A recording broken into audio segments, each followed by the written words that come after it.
Please stand for our community prayer. Father Paddy O'Reilly from the Temuka Catholic Diocese, who's going to lead us. Thank you for the privilege. As we are gathered together, we pray for guidance in matters at hand and ask for guidance in conducting our work with a spirit of enthusiasm and collaboration. Help us to find ways to work together to reach the best decisions for our community. Amen. Amen. Thank you. Right.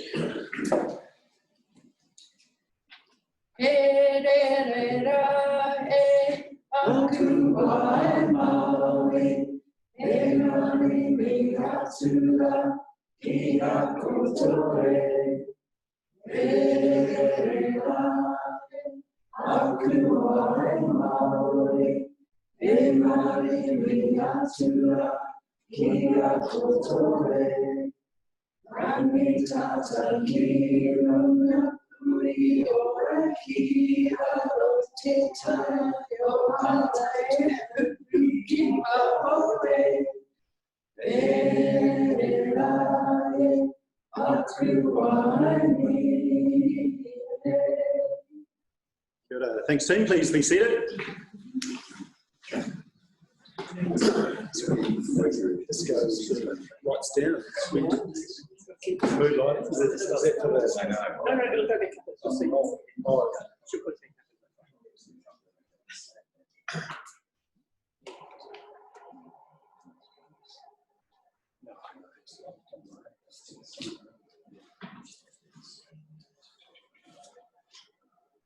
Alright, welcome everyone, and thank you, Paddy and Scott, for leading us in prayer and well.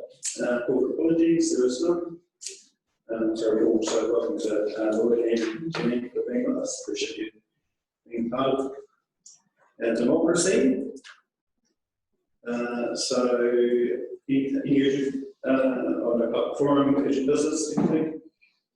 No, that's the one nature. Any core conflicts of interest? Anything? No. Just invite myself and Rich as directors, but it's not a conflict as such, but we can just know that. And then we'll just go on to confirmation of minutes. 7.1, we've just got ever so slight change, really more for the auditors. Oh, so is it? Oh, is it? I think it's two, sorry. Okay. Change those then. No, that's right. So, minutes, 7.1 minutes, move to that. Councillor Wills and Councillor Parker, motion to the floor, those in favour, please say aye. Carry, thank you. So we now move to the board's page 1, which is the COVID-19 stimulus fund. Page 19.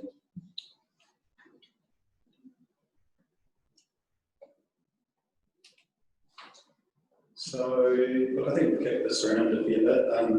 Let's just open this up for discussion. Is there any questions, comments?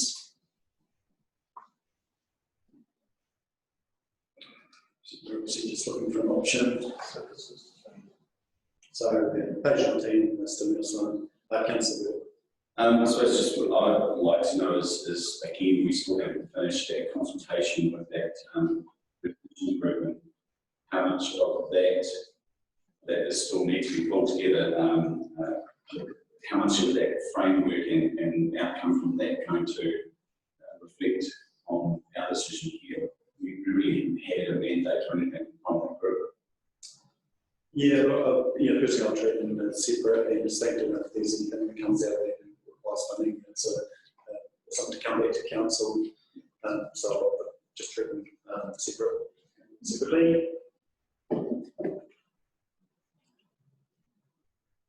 So really, we're seeking direction on the pathway to take. Do we just do it in one tranche? Do we do it in two tranches? What's the approach we want to take? Councillor. Yeah, I guess obviously the time is now. So, I guess it's probably easier to just get on and do it, and get things going. And that was the whole reason around it. If you decide to have two goes at it, and you dilute the whole idea of what you're trying to achieve. Got to say that it's, I believe, it's support for option 2, which is would be improved fund duplicates criteria and application process and immediately into us application. So it's really so cool. We'll go to Councillor Oliver and Councillor Payne. Yeah, I said the same because I just feel that if you're not ready now, you're never going to be ready. You're not going to be ready in time. So I think that one application process is the way to go. I think like Councillor Booth said, now's the time. It's been dragged on. We've got more lights report, so we'll be able to get on with it. I just think the application process will be the right way to go. I think the criteria got around looks pretty good from me. So yeah, I'd just like to see that all the applications are done on the official application form. I know there's some people going for Jimmy being time, but I think they need to go back and make the official application on the right application, the right processes. That's everything I'd like to add. Yeah, look, I'm comfortable with those. Take one comfortable. Firstly, if the officers requiring information that's potentially not included, then we would go and ask for information. But to your points, probably have a few equal approach to it. Thanks, Councillor Oliver, Councillor Buck. Thank you. I support option 2 as well. One round, it's been socialised throughout our community since May, June. Organisations that wish to apply will know about it. Still is one round, option 2. That's it. Cool, thank you. Councillor Burke. Yeah, again, we need to move front footed and move very quickly on this. So one round and give them some time in terms of making sure that it's meaningful for people's ability to apply for it. Also taking into account that everyone around this table knows what that criteria is and once we agree to that. So. Thank you. Councillor Warren. Well, simply I agree with one round. I think that's a fair way to do it. Get it in, get all the knowledge is on the table, and certainly and push it the best way we can. So I'll certainly work that way forward. Yeah. Okay, thank you. Anyone else like to speak to that? On firstly, Councillor moving option 2. The second, Councillor Bird. Any other discussion? Option B, option 2, the motion to the floor. Those in favour, please say aye. Against? Carried. Thank you.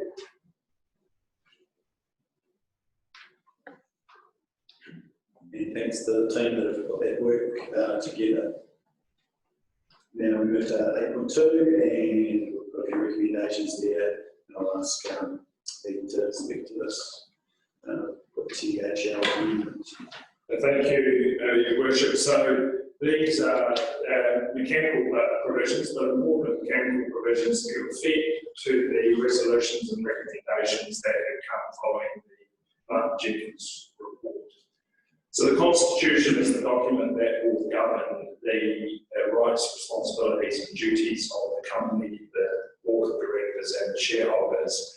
And most of the changes relate to ensuring that the directors, there are 2 elected member directors on the provision. Council is satisfied that there are 2 with the satisfactory competencies and capabilities, and then 3 or potentially up to 4, I suppose, because there's a minimum of 3 directors and a maximum of 6 directors. Now, these provisions, when they're crafted with a degree of elasticity to ensure that the company does not end up with an improperly constituted board due to a confluence of events. So there might be a case where the directors, for whatever reason, determine that they no longer can serve, and if you have an absolutely fixed number, for example, of 5 directors, then it's very difficult to maintain that number.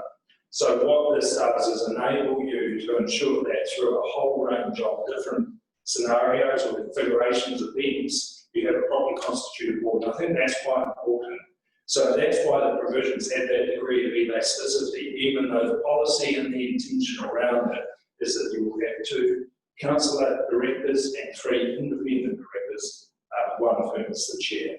So I'm happy to work through those changes, but that's really the reason that there is the provisions are not worded with the exactness of the resolutions, but having to answer questions.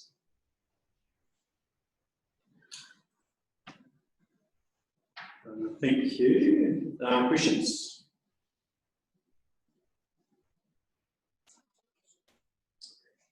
Councillor Weir. I just see in the sufficiently skilled directors, TNC should have the ability to appoint more independent, should there not be sufficiently skilled elected members. So who's going to decide that? So through your worship, the council ultimately decides and appoints the directors. So council will make the decision as to whether or not the councillors sort of put themselves forward at the skills and competencies. But and this is an example of where the constitution has been worded that if council were to come to a view that those putting their names forward didn't meet the criteria, then it needs to have that ability to actually not appoint, because otherwise it would be in the invidious position of appointing members that they might fit the bill. And so it's trying to forecast a whole range of different scenarios that might arise.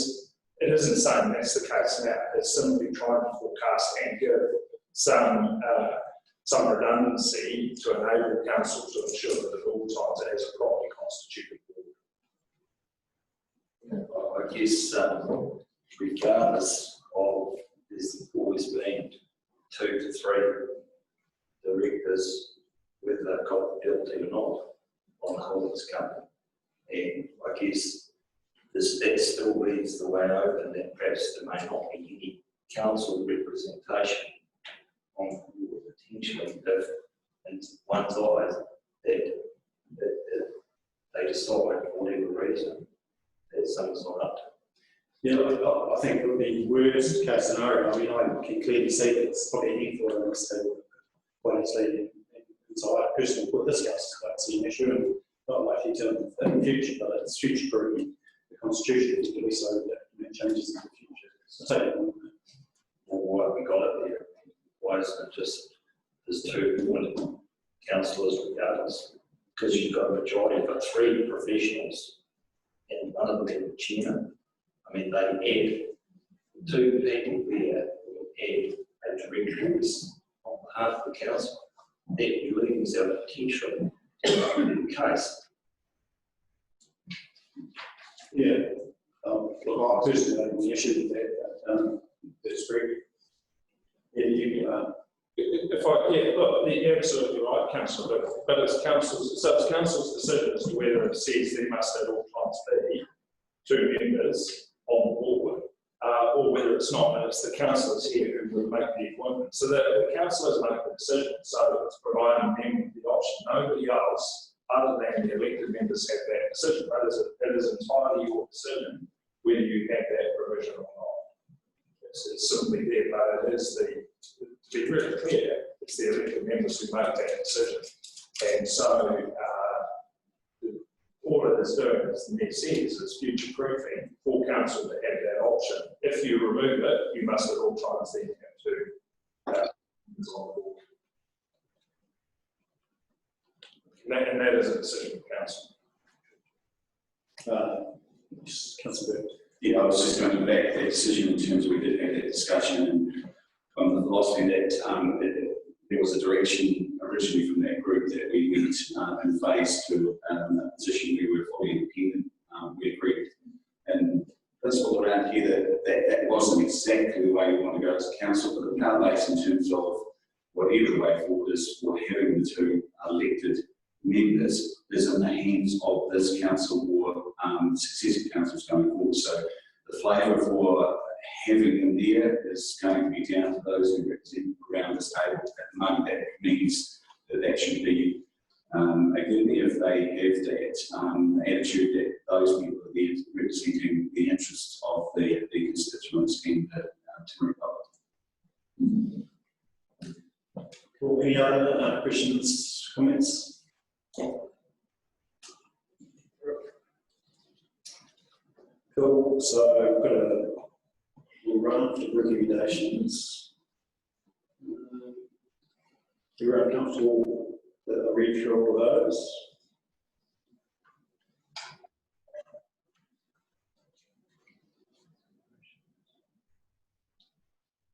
Just give you a wee moment.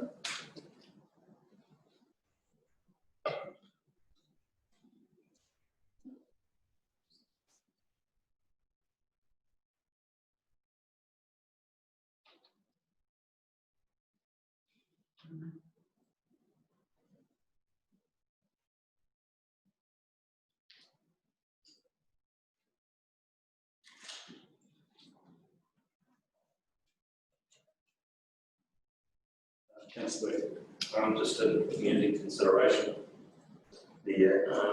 So perhaps,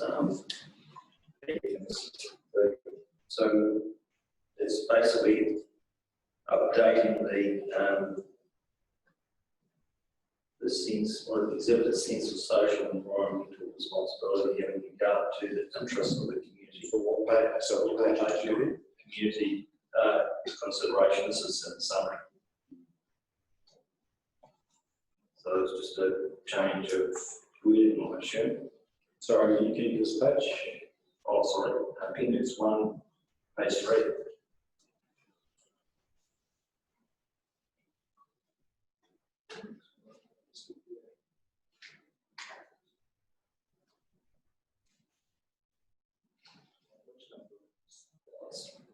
Top of page 3 on your summary. Page 30. By the community, was it page 30? Yes. Page 33. Consideration. So that wording still remains. Yes, I think you're talking community consideration suggested to make more explicit the reference to community consideration and decision making. Correct. Yes. So it's updated to record TDHL's principal objective set out in section 59 of the Local Government Act, and to make express that council as the holding company. So in the old constitution, that referred to the parent company, and it was implied that council was the parent company, but council isn't a company as such, it's a body corporate created by statute. And so when a decision is made by the directors, one of the notices that makes explicitly that the directors can have regard to the interests of council as well as the interests of TDHL, because normally the directors will have regard only to the interests of the company, because they have to make their decisions in the best interests of the company. This is to enable the directors to have regard to what might be the interests of the council as well. So it recognises that subsidiaries such as TDHL has a special parent relationship. So it's a bit more to all those community considerations means making decisions.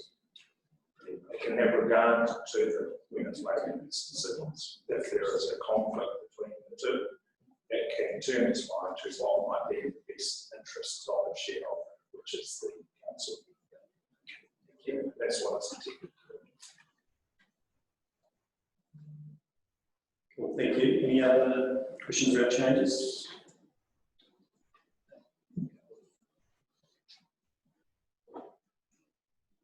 No, so we can move it. There's this, with those 5 recommendations on page 27. Councillor Bird, no. Councillor Gilchrist. Cool. Another discussion. Motion to the floor. All those in favour, please say aye. Aye. Against, carried. Thank you. Thanks very much.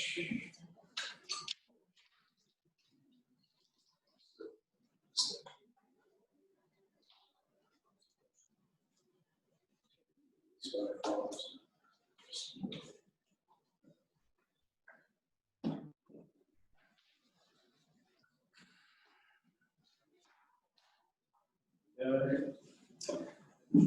so the director and trustee appointment committee, just been managed a composition where conflict of interest arises, so then do you want to just give a read? Thank you, Your Worship. I'll take the report as read. Look, this is really, when we amended the Constitution, then if you look at the processes followed, the director and trustee appointment committee has a role in appointing directors, but it also has a role in making other appointments. And more generally, what was recognised is that there's a potential for one of those people to have a conflict. And so from an administrative point of view, if a conflict arises, what we think is the optimal outcome is that if the conflict is with one of the existing members, the mayor has an ability to co-opt another councillor onto that committee so that they remove the conflict, and if it's the mayor that has the conflict of interest, then the deputy mayor would do the co-opting. And the purpose is simply to ensure that the committee is constituted of people free of conflict. It doesn't, it's really just the administrative provision to ensure that that committee can continue to move rather than having to come back and convene the council meeting.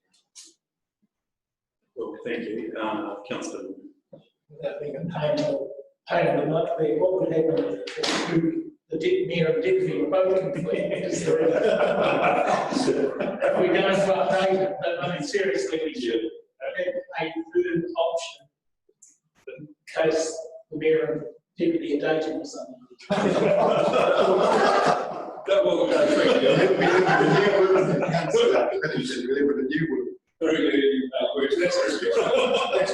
That's really smart. And in fact, we should, and then probably, I suppose, it falls, what we could have is that the chair of the commercial and strategy have the ability to co-opt. At that point, if there's a conflict, I think then we would have to bring it back to council and say, actually, all of this is conflicted. So, we could. So we could have had a provision that essentially mirrors. Yeah, that's what I'm saying. Yes. Third option. And a third option. So would you like to move that with an amendment to that effect? Yeah. That's good. And if that fails, we'll bring it back. So I'm going to move and extend it. Councillor Wells, any other discussion? Motion to the floor, all those in favour, please say aye. And just for me to say, Councillor Wells will give you your words and I'm not dating. Not that we know. Right, thank you. So we now move to exclusion of the public confirmed some minutes. So I can move there. Councillor Bird, sorry. Motion for paper is aye. Aye. Thank you.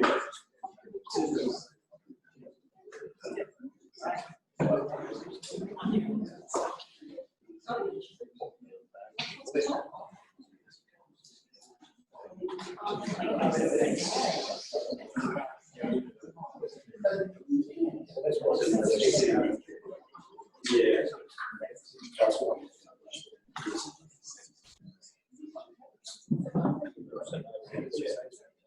Okay,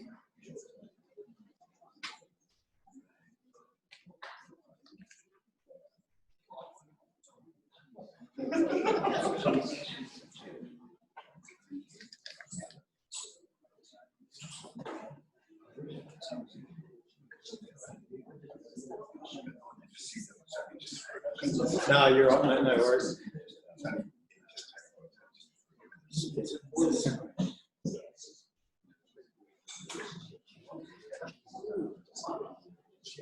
Thanks, thank you.